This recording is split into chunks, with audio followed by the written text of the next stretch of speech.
Ang gas yung ano, pinaka arena nila. Grabe ang laki. Gusto ko sanang ano, pumasok sa loob para malibot natin ang loob-loob niyan. Kasi wala na akong oras, guys. So, ayan ang laki niya. Grabe. Pero whatever na, nakita naman na natin. So guys, andito tayo sa pinakagitna ng center nila, sa pinaka-park. Yan, pinaka-park. Nandito na lahat yung mga tourists, guys. Yan. So I think pagkagabi dito may fountain. So yan, iikot ko kayo. Yan. So nandito na yung ano nila, arena nila o dome. Ayan. And then ito, hindi ko alam ano yan, stage. Siguro yan noong panahon nila. Panahon ni Caesar. Ayan. So marami tayong iikutan.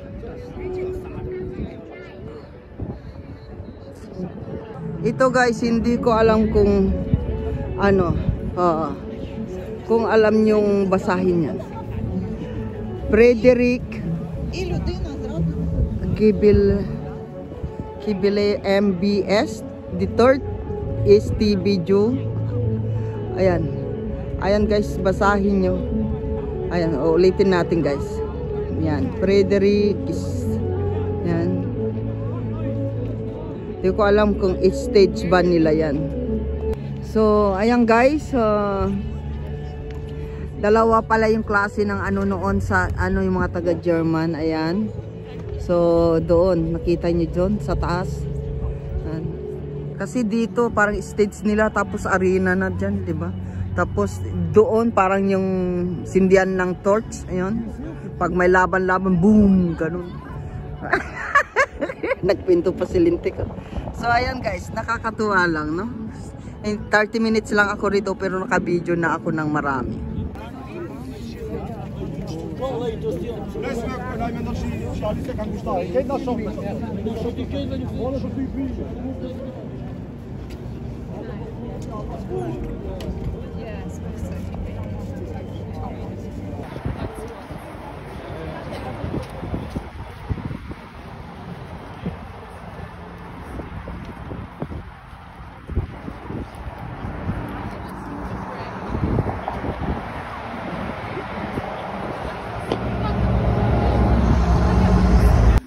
Guys, ito yung special hotdog ng German. Sausage. Yan o. Special sausage ng German, guys. Yan o. Hindi ko alam kung masarap. Tikman natin, guys. Ayan guys, pinipilahan talaga yung sausage. German sausage yan. Ayun o. Grabe ang tao o. Doon din. Tignan nyo guys yung ano, pila-pila talaga. Oh. So ayan guys, nandito tayo sa museum.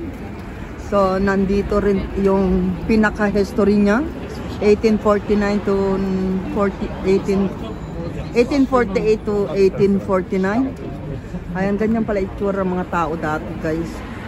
So yan yung mga revolution na siguro itong mga ito, di ba? Ayan yung mga history nila, yan. So, noong 1866, ito na guys, gera na sila. Oh. Ayan. So, yan. Basahin nyo na lang yan. Kung mabasa nyo, maintindihan nyo. At noong 1914, ito siya. Noong 1914, ayan, gera na naman. So, walang katapusang, ano guys, gera. Yan. 1914. Tapos nung 1918, ito naman siya.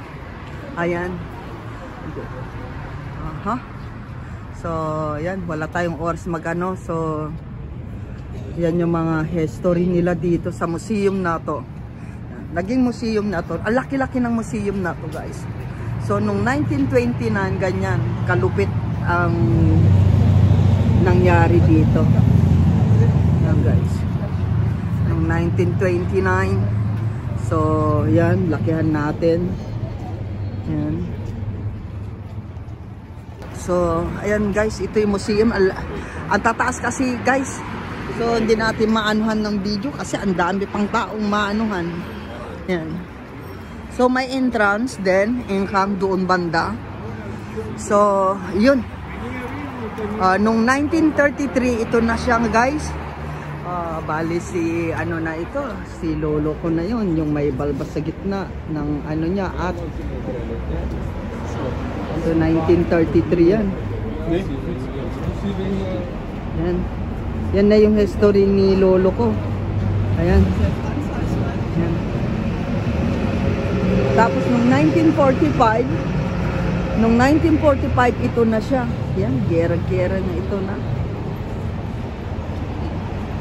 Yan. Yan. Siguro translate na lang natin yan pagka ano. Yan. And then ito 1949 ayun na. Meron na tayo nun, di ba? 1948 to 49. Ay 18 pala yung doon. Ito naman 1948. Ayan. So yan. Takin niya yan, no? Tapos ito nung 1972. Ayan, nung pinanganak si Lintik. 1972. Ayan. Hindi natin alam kung sino dinadasalan dyan.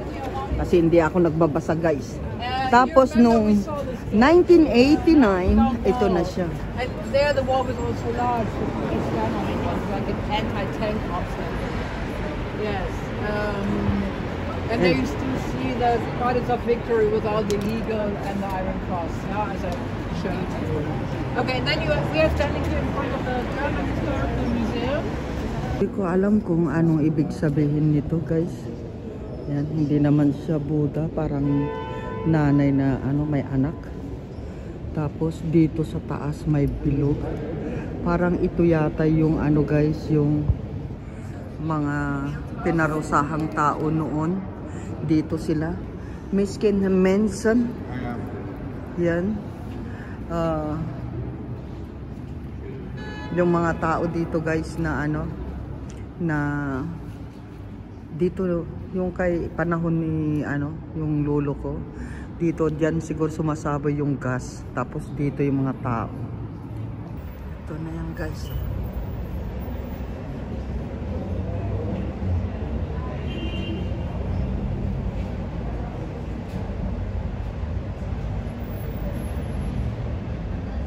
Nung 1945. Yung guys, yung nakita nyo sa loob.